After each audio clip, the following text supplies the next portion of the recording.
Philadelphia, two men who were detained inside a Starbucks shop in Philadelphia fulfilled with the coffee chain's CEO following their arrests sparked allegations of racial profiling and discrimination, CBS Philadelphia reports. The meeting happened whilst almost 24 protesters took over the shop Monday, requiring answers and modifications to the firm's policy of calling police. The company's CEO, Kevin Johnson, was in Philadelphia on Monday to meet with the two men and apologize in person, a Starbucks spokesperson told CBS Philadelphia. "We don't want this Starbucks to make any money today. That's our goal," said Abdul-Aliy Muhammad, one of the protest's organizers and co-founder of the Black and Brown Workers Collective.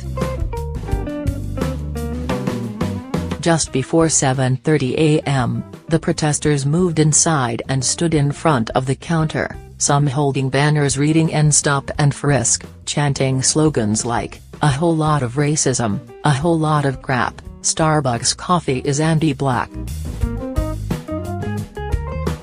Starbucks Regional Vice President Camille Himes attempted to talk to the protesters, but was shouted down. Over the weekend, demonstrators called for the firing of the employee who contacted police on Thursday. Officials have said police officers were told the men had asked to use the store's restroom but were denied because they hadn't bought anything and they refused to leave. The men said they were waiting for a business associate, who arrived while they were being placed under arrest.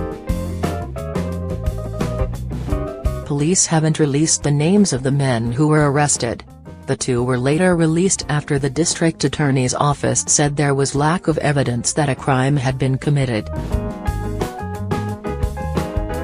Over the weekend, Johnson issued a statement saying the company is investigating its practices, working on training, and will reach out to outside experts to make any needed changes that would help prevent such an occurrence from happening again.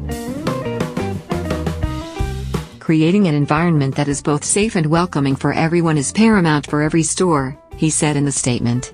"Regretfully, our practices and training led to a bad outcome. The basis for the call to the Philadelphia Police Department was wrong. Our store manager never intended for these men to be arrested, and this should never have escalated as it did." Copyright 2018 CBS Interactive Incorporated. All rights reserved. This material may not be published, broadcast, rewritten, or redistributed. The Associated Press contributed to this report.